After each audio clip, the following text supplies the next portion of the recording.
پھر بدھ کا روز تھا اور شرف حاصل ہوا، ملاقات کا شرف حاصل ہوا، کچھ حاجی لوگ وغیرہ بھی آئے ہوئے تھے، تو اور بات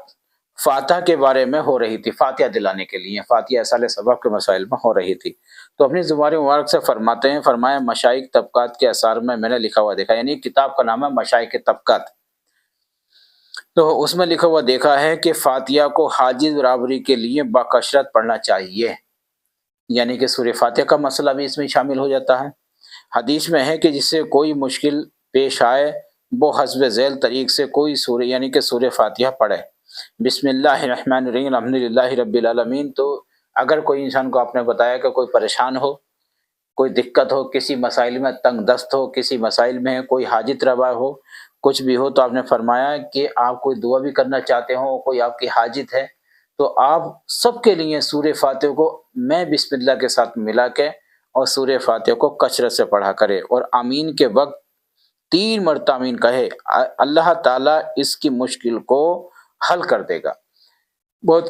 کثرت کے ساتھ میں پڑھے اور آمین کے ساتھ میں آمین بھی کہتے جائے اور 3 مرتبہ آمین کہے، تو اللہ تعالیٰ اس کی پریشانی کو دور فرما دے گا، اس کی مشکل کو حل کر دے گا۔ فرمایا ہے کہ ایک مرتبہ رسول اللہ صلی اللہ علیہ وسلم جو تھے بیٹھے تھے کہ اور یار آن حضرت صلی اللہ علیہ وسلم کے ارد گرد بیٹھے تھے، جو اور تھے سرکار صلی اللہ علیہ وسلم کی انجمن لگی ہوئی تھی، صحابہ کرام بھی آپ کے پاس میں بیٹھے تھے۔ یہ فرمایا مجھے اللہ تعالیٰ نے بہت سی کرامات عنایت فرمائی ہیں،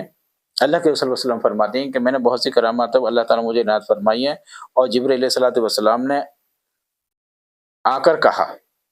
حکم الہی یہ کہ میں نے تیرے پاس جو کتاب بھیجی ہے اس میں ایک ایسی سورہ ہے، اگر وہ توریت میں ہوئی ہوتی تو موسیٰ علیہ السلام کی امت سے کوئی شخص یہود نہ ہوتا، یعنی کہ اللہ کے رسول صلی اللہ علیہ وسلم کے پاس میں حضرت جبرائیل علیہ السلام نازل ہوئے اور آ کر فرماتے ہیں کہ اللہ تعالیٰ نے فرمایا کہ اللہ کے رسول صلی اللہ علیہ وسلم آپ کی جو قرآن ہے جو اس میں ایک ایسی سورہ میں نے عطا فرمائی ہے کہ آپ کی اگر موسیٰ علیہ السلام کی توریت میں اگر وہ سورت ہم نازل فرما دیتے تو ایک بھی انسان یہود نہ ہوتا، یعنی کہ اگر انجیل میں ہوتی تو کوئی عیسائی بت پرست نہ ہوتا، یعنی کہ عیسائی لوگ جو ہیں انجیل کو مانتے تو ہم نے فرمایا کوئی بھی عیسائی بت پرست نہ ہوتا، اگر زبور میں ہوتی تو کوئی شخص داؤد علیہ السلام کی امت سے مستغنی نہ بنتا۔ آپ اندازہ لگائیے کہ ایک ایسی سورہ ہے، اور وہ سورت کا نام ہم آپ کو بتائے نا انشاءاللہ اللہ تعالیٰ کے سورہ فاتحہ ہے، اس بات سے بھی یہ کہی گئی ہے تاکہ اس کی برکت سے بعد تیری امت اللہ تعالیٰ سے مدد حاصل کرے اور قیامت کے دوزخ کے عذاب سے خلاصی پائے، یعنی کہ میں نے اس لیے پیدا کیا۔ اللہ تعالیٰ فرماتا ہے کہ جو بھی پریشانی ہو اسے پڑھ کے دعا کرے، اور اس لیے عذاب الہی کی وہ سورہ ٹال دیتی ہے۔ آنس صلی اللہ علیہ وسلم نے پوچھا وہ کون سی سورت ہے، تو فرمایا کہ سورہ فاتحہ ہے۔ حضرت جبرائیل علیہ الصلوۃ والسلام سے پوچھا کہ ایسی کون سی سورہ ہے بتائیے اب، تو آپ نے فرمایا کہ اس سورہ کا نام ہے سورہ فاتحہ۔ پھر جبرائیل علیہ الصلوۃ والسلام نے کہا کہ مجھے اس خدا کی قسم جس نے آپ کو پیغمبر بنا کر بھیجا، اگر روئے زمین کے دریا سیاہی اور تمام درخت قلم بن جاویں اور ساتوں زمین و آسمان رات ساتوں زمین کے کاغذ بن جائیں، اور ابتدائے عالم سے لے کر سب فرشتے اور آدمی اس کے فضائل لکھتے رہیں تو اس کی ایک بھی فضیلت بھی نہ لکھ سکیں گے۔ آپ اندازہ لگائیے کہ جبرائیل علیہ الصلوۃ والسلام فرماتے ہیں کہ اللہ کے رسول صلی اللہ علیہ وسلم تمام فرشتے جب سے دنیا پیدا ہوئی ہے اور اب تک جو بھی انسان ہے سب انسان، بہت بڑی بات عطا فرمائی ہے اللہ کے رسول صلی اللہ علیہ وسلم سے حضرت جبرائیل علیہ الصلوۃ والسلام نے، کہ جتنی بھی فرشتے پیدا کیے اللہ تعالیٰ نے وہ، اور دنیا میں جتنے بھی انسان پیدا کیے جب سے بنی ہے دنیا جب تک ہے اب تک، اگر سورہ فاتحہ کی اگر فضیلت لکھتے رہیں گے اور سورہ فاتحہ لکھتے رہیں گے تو انشاءاللہ اس کی فضیلت بیان کر سکیں گے، تو ایک بھی سورت ایک بھی بات فضیلت بیان نہ کر ایک بھی فضیلت بیان نہ کر سکیں گے۔ دنیا پر اندازہ لگائیے کہ کتنے آدمی ہیں، یعنی کہ کتنے آدمی ہیں دنیا میں، کس قدر آدمی ہیں، کتنے ہزاروں لاکھوں کروڑوں اربوں چلے گئے جن کی کوئی بھی تعداد نہ ہے، معلوم نہیں آج تک ان کی تعداد، اور وہ سب آدمی سورہ فاتحہ کی دلیل لکھیں، اس کے فضائل لکھیں، اور فرشتے اس سورہ فاتحہ کی دلیل لکھیں، لیکن اس کے باوجود بھی ایک بھی فضیلت بیان نہ کر سکیں گے، لکھ نہ سکیں گے۔ تو آپ اندازہ لگائیے سورہ فاتحہ میں کتنی قدرت ہے، کتنی دلیل ہے، کتنے مسائل ہیں، اور کتنی فضیلت بیان ہوگی اس سورہ فاتحہ کی، جو ہم کتنے خوش قسمت ہیں کہ اللہ کے رسول صلی اللہ علیہ وسلم پہ جو یہ آیت نازل فرمائی، یہ سورہ فاتحہ نازل فرمائی، جب اس کے مسائل جب لکھی نہ سکیں گے تو ظاہر سی بات ہے زبردست مسائل بیان ہوں گے، زبردست مسائل ہوں گے اس کے اندر، زبردست جو اس میں مسائل ایسے پیدا ہوں گے جو ہمارے لیے فضیلت بن کے آئے ہیں، ہمارے لیے حکمت اور عظمت بن کے آئی ہے صورت، اور ہمیں عذاب سے خلاصی دلانے کے لیے آئی ہے۔ ہماری پریشانی کو جو ہم پڑھیں تو دعا کریں تو اللہ تعالیٰ اس کی برکت سے ہماری دعا کو قبول کر لے گا۔ جنہیں کتنی پریشانیاں، اور ایک جگہ تو ہم نے یہ بھی پڑھا تھا اور آپ کو بتایا بھی تھا شاید، کہ مدرسوں کے جو بچے ہوتے ہیں، اور جب وہ مدرسے کے بچے جب دارالعلوم پڑھتے ہیں الحمدللہ رب العالمین، جب سورہ فاتحہ پڑھتے ہیں تو اللہ تعالیٰ 60 میل تک اپنا عذاب، اپنی بلا کو ہٹا دیتا ہے وہاں سے، یعنی کہ دور کر دیتا ہے، آزاد کر دیتا ہے وہاں سے ہر بلا کو، اور وہ بلا دور ہو جاتی ہے۔ یہ اللہ کی قدرت کا کرشمہ آپ دیکھیے، کتنی فضیلت ہے اس الحم شریف کے اندر، جو ہم سمجھ ہی نہیں پائے اور نہ ہی سمجھ پاتے ہیں، اور ہم یہ کہتے ہیں صرف سورہ فاتحہ، جو اسے سورہ شفا بھی نام دیا گیا ہے، الحم شریف بھی نام دیا گیا ہے، سورہ فاتحہ بھی نام دیا گیا ہے، اس کے 11 نام ہیں اور بھی کئی نام اس میں دیے گئے ہیں۔ ایک طرح سے جو ہے ہماری زبان کے حساب سے جو ہے یہ اینٹی بائیوٹک دوائی بھی ہے، اگر کسی کوئی بیماری ہوتی ہے، پریشانی ہوتی ہے تو سورہ جو ہے الحم شریف پڑھ کر دم کیا جائے، پانی تو پیا جائے، تو اللہ تعالیٰ اس کے پانی کی میں ایسی تاثیر پیدا کرتا ہے کہ بیمار کو شفا دے دیتی ہے۔ تو یہ بہت سے مسائل ہیں انشاءاللہ، اس کے اندر بھی ہم آگے بتائیں گے، لیکن آپ دیکھیے کہ ہم سورہ الحم شریف کو ہم سمجھ ہی نہیں پائے، اور کتنی بڑی دنیا میں کتنے فرشتے اللہ نے پیدا کیے جو آج تک ان کی تعداد ہی نہیں معلوم، دنیا میں کتنے انسان پیدا کیے، کتنے ہلاک ہو گئے، کتنی امتیں پیدا کی ان کی تعداد بھی نہیں معلوم، سب کی سب لوگ اگر سورہ کی فاتحہ کی فضیلت لکھیں تو ایک بھی فضیلت بیان نہ کر سکیں گے۔ تو ہم یہ دیکھیں کہ اللہ کی بارگاہ کتنی بڑی حکمت، ہمیں کیسا تحفہ عنایت عطا فرمایا ہے اللہ نے، ہمیں کیسا گفٹ دیا ہے سورہ فاتحہ کا، کہ ہم اس سے غافل ہیں اور ہم اسے سمجھ ہی نہیں پاتے۔ تو ہمیں جو ہے اس سورہ فاتحہ کو سمجھنے کے لیے اللہ تعالی ہمیں ہدایت عطا فرمائے اور اس پہ عمل کرنے کی ہمیں توفیق عطا فرمائے۔ تو اسی زبانی معرف سے فرمائے کہ سورہ فاتحہ تمام درودوں پر اور بیماریوں کے لیے شفا ہے۔ پھر آگے وہی بات جو ہم بتا رہے تھے کہ یعنی کہ سورہ فاتحہ درود پر اوپر اور بیماروں کے لیے شفا ہے، جس کسی کی پریشانی ہو تو اس سورہ فاتحہ کا پانی پڑھ کے دے دیا جائے، اس کے پر دم کر دیا ہے تو اسے شفا ہے، جو بیماری کے علاج سے درست ہو نہ ہوتا ہو، جو بیمار ہو پریشان علاج سے درست نہ ہوتا ہو تو سورہ فاتحہ کا پانی پڑھ کے دیا جائے، اور بھی دی جاتی ہیں لیکن سورہ فاتحہ کا بھی دیا جائے، اور وہ صبح کی تمام فرضوں کے اور سنتوں کے درمیان 41 مرتبہ سورہ فاتحہ پڑھ کر دم کرے تو دور ہو جاتی ہے، وہ بیماری دور ہو جاتی ہے۔ جو سب فرض ہیں، جو سب فرضوں کے بعد میں وہ دعا پڑھ کر دی جائے 41 مرتبہ، ہر نماز فرض کے بعد میں 41 مرتبہ پڑھ کے دیا جائے، تو انشاءاللہ تعالیٰ جو لوگ دنیا سے پریشان ہیں، جو بیمار ہیں، جو ٹھیک نہ ہوتے ہوں، تو حدیث میں لکھا ہے کہ خواجہ عثمان حنفی رحمۃ اللہ علیہ نے فرمایا کہ اس کی برکت سے وہ دور ہو جائیں گی، کیونکہ اللہ کے رسول صلی اللہ علیہ وسلم کا فرمان ہے، یہ اللہ کے فرشتے نے اللہ کے رسول صلی اللہ علیہ وسلم پہ یہ بات نازل فرمائی ہے، اور وہ اللہ کے فرشتوں سے اللہ کے رسول صلی اللہ علیہ وسلم پائی، وہ صحابہ تک آئی، تو یہ بات آگے تک چلتی گئی، تو آپ نے فرمایا اس سے شفا ہو جاتی ہے۔ تو آپ نے فرمایا یعنی کہ سورہ فتح ہر درد کی دوا ہے، یعنی کہ آپ فرماتے ہیں کہ سورہ شفا جو یعنی کہ حدیث بھی ہے اس کی، سورہ شفا جو ہے، سورہ الحم شریف جو ہے، وہ ہر درد کی، ہر مرد کی، ہر درد کی دوا ہے۔ پھر فرمایا کہ ایک مرتبہ عثمان رشید، ہارون رشید نور اللہ کو سسرہ کو وہ سخت بیماری لاحق تھی، وہ ایک بادشاہ تھے عثمان یعنی کہ ہارون رشید جو بغداد میں تھے، وہ بادشاہ وقت تھے، تو انہیں کوئی بیماری ہو گئی تھی اور پریشان تھے، 2 سال سے زیادہ تک رہی، جب علاج سے عاجز رہا تھا، یعنی کہ ان کی بیماری 2 سال تک رہی، اور جب علاج سے عاجز آئے اور جب وہ کام نہ ہوا تو وزیر کو خواجہ فضیل ایاز رحمۃ اللہ علیہ کی خدمت میں بھیج دیا کہ آپ جائیے، کسے؟ وزیر کو بادشاہ نے بھیجا کہ میں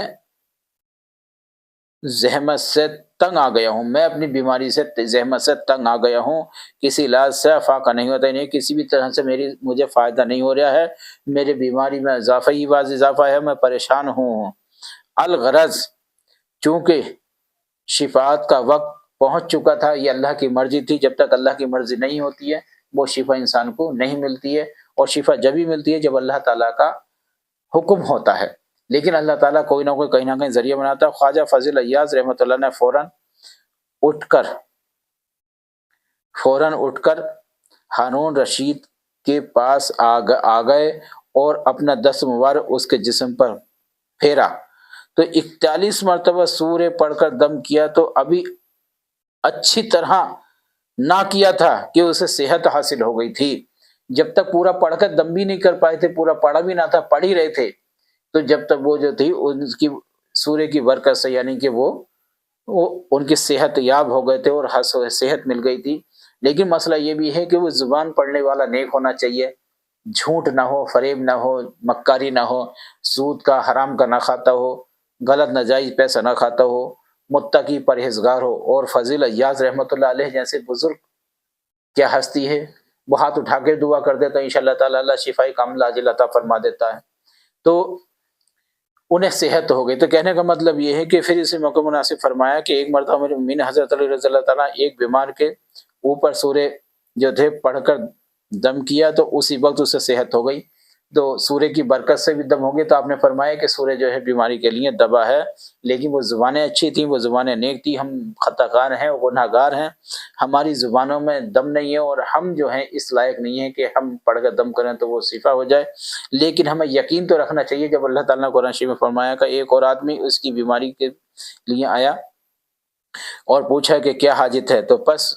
کس طرح صحت ہوئی کہ کہا کہ امیر المؤمنین حضرت علی گئے تھے اور سورہ فاتحہ پڑھ کر دم کیا تھا جس سے مجھے صحت ہوئی تھی۔ ابھی بات ختم نہ کر پائے تھے کہ حضرت کے پھر اسی بیماری میں لاحق ہوئی، پھر اسی بیماری میں اسے لاحق ہو گیا، وہی بیماری ہو گئی اسے جس سے وہ مر گیا۔ آپ اندازہ لگائیے، لیکن پہلے تو ٹھیک ہو گیا، لیکن پھر بعد میں اس کا انتقال ہو گیا، وہ مر گیا۔ اس کا سبب با اعتقادی، یعنی کہ وہ اعتقاد نہیں تھا اور اس کا اعتقاد جو تھا ٹھیک نہیں تھا، تو تبھی تو کہتے ہیں کہ اعتقادی یقین انسان کا درست ہونا چاہیے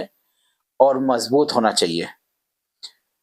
اس کی تھی کہ آدمی کو ہر بات میں صدق سے یعنی کہ سچے دل سے، سچے دماغ سے کام لینا چاہیے اور نیک عقیدہ رکھنا چاہیے، عقیدہ اپنا درست رکھے اور بالکل درست رکھے، یہ سوچ کے رکھے کہ میں فلاں جگہ اس کے پاس جا رہا تھا، انشاءاللہ تعالیٰ مجھے بزرگ سے فلاں حضرت سے مجھے شفا ہو جائے گی، انشاءاللہ تعالیٰ جو قرآنی عمل دیں گے اس سے شفا ہو جائے گی۔ تو اپنا یقین و درست رکھنا چاہیے اور نیک عقیدہ رکھنا چاہیے، اگر بغیر فاتحہ بھی ہاتھ پھیرے تو بھی شفا ہو جاتی ہے۔ وہی ہم جو آپ کو بتا رہے تھے، سورہ فاتحہ تمام درودوں کی دوا ہے، یعنی کہ اگر صحیح آدمی، نیک آدمی اگر بیمار پہ پڑھ کے دم کر دے تو اللہ تعالیٰ اس کی بدولت اور ہاتھ سے بھی شفا یعنی کہ پھیر دے پڑھ کے، تو اللہ تعالیٰ اس کے ذریعے سے، اس نیک آدمی کے وسیلے سے ذریعے سے اس بیماری سے اللہ تعالیٰ شفا عطا فرما دیتا ہے۔ یہ اس کی قدرت کاملہ ہے کہ جسے چاہے تو عطا فرما دے، لیکن زبان پڑھنے والا نیک ہونا چاہیے، پرہیزگار و متقی ہونا چاہیے، نہ کہ جھوٹ و فریب میں مبتلا والا انسان ایسی سورہ کو پڑھے۔ اور ہاں، پڑھوانے والا بھی یقین ہونا چاہیے اور یہ سمجھے کہ بے شک یہ جو سورہ ہے اس کی برکت سے، اور یہ جو آدمی ہے، جو حضرت ہیں، یہ جو بزرگان دین ہیں، یہ سورہ میرے اوپر دم کریں گے تو انشاءاللہ تعالیٰ ان کے ذریعے سے، ان کے پڑھنے سے مجھے شفا ہو جائے گی۔ یہ انسان کو اپنا یقین کامل ہونا چاہیے، اور اگر اس کے یقین میں ذرا بھی کھوٹ ہے تو اس کا عمل کیا ہوا یا اس کا دم کیا ہوا انشاءاللہ بالکل کام نہ کرے گا اور بیماری میں بالکل اثر نہ ہوگا۔ لیکن آج کل لوگ جو ہیں زیادہ تر جو ہیں وہ چاہے کوئی بھی ہو، وہ انگریزی دوائی پہ، ایلوپیتھ دوائی پہ زیادہ جو ہے گامزن ہے، اس پہ یقین زیادہ ہے، اور یہ سوچتے ہیں کہ ارے اسے کوئی اثرات تھوڑی ہو گیا ہے، کوئی نظر تھوڑی ہو گئی ہے، یہ تو دوا کا کام ہے۔ لیکن یہ نہیں سمجھ پاتے کہ قرآن ہر مرض کی دوا ہے، قرآن شریف میں جو مسائل ہیں وہ ہر مرض کی دوا ہیں، اگر ہم ان سے کام لیں تو انشاءاللہ تعالی ہمیں اس سے شفا ملے گی۔ لیکن دماغ میں یہ چیز گھر کر گئی ہے کہ کوئی بیمار نہیں، اثرات اگر ہوگا، نظر ہوگی، کوئی بھوت ہوگا یا کوئی جادو ٹونا وغیرہ ہو تو اسی پہ ہی تو حضرت کام کریں گے، اس پہ تھوڑی کام کر دیں گے۔ تو یہ بات ظاہر سے سوچ لینا چاہیے کہ قرآن شریف کے عمل کرنے سے، اور جو پرہیزگار آدمی، ایماندار نیک آدمی جب پڑھتا ہے تو اللہ تعالیٰ اس نیک کی زبان کو سیف یعنی پاک صاف کرتا ہے، اور جب پاک صاف کرتا ہے، جب اسے پڑھ کے دم کرتا، دعا کرتا، تو اللہ تعالیٰ اس کی دعا کو قبول فرما لیتا، اس میں شفا ہو جاتی ہے۔ تو ہمیں غور کرنی چاہیے، اور ہمیں قرآن پہ اس طرح کا عمل بھی کرنا چاہیے۔ بے شک یہ قرآن سب مرضوں کی دوا ہے، اور بے شک یہ ہمیں شفا کے لیے ہیں، یہ مردوں کو بخشوانے کے لیے تو نہیں ہے لیکن خاص طور سے مردوں پہ 40 پہ، تیجے پہ، 10 پہ پڑھائی جاتی ہے، تو خاص طور سے خدا را ایسا ہرگز نہ کریں۔ یہ بھی ہم تفصیل انشاءاللہ آگے ہر دھیرے دھیرے بتاتے جائیں گے، لیکن کرتے ہیں تو اپنے حساب سے کرتے جائیں، اس سے مسئلہ نہیں ہے، لیکن مسئلہ اس بات سے ہے کہ اس پہ عمل کرو، اور یہ سمجھو کہ بے شک یہ قرآن جو ہے ہمیں ہر مرض کے لیے، ہر عمل کے لیے، ہمارے لیے یہ باعث رحمت، باعث حکمت، باعث عظمت ہے۔ یہ ہمارے لیے ایک نعمت ہے جو ہمارے دکھوں کو دور کرنے کے لیے، ہمارے پریشانیوں کو دور کرنے کے لیے نازل ہوا ہے، اور ہم ہر بیماری میں اس پہ پڑھ کر دم کرتے ہیں، اسے اپنے اوپر دم کرتے ہیں یا کسی بزرگان دین سے دم کراتے ہیں، تو انشاءاللہ تعالی ہمیں اس میں شفا ملے گی۔ آمین انشاءاللہ تعالی۔ ہماری بات آپ کو سمجھ میں آئی ہوگی انشاءاللہ تعالی۔ جب تک کے لیے اجازت چاہتی ہیں، اللہ حافظ۔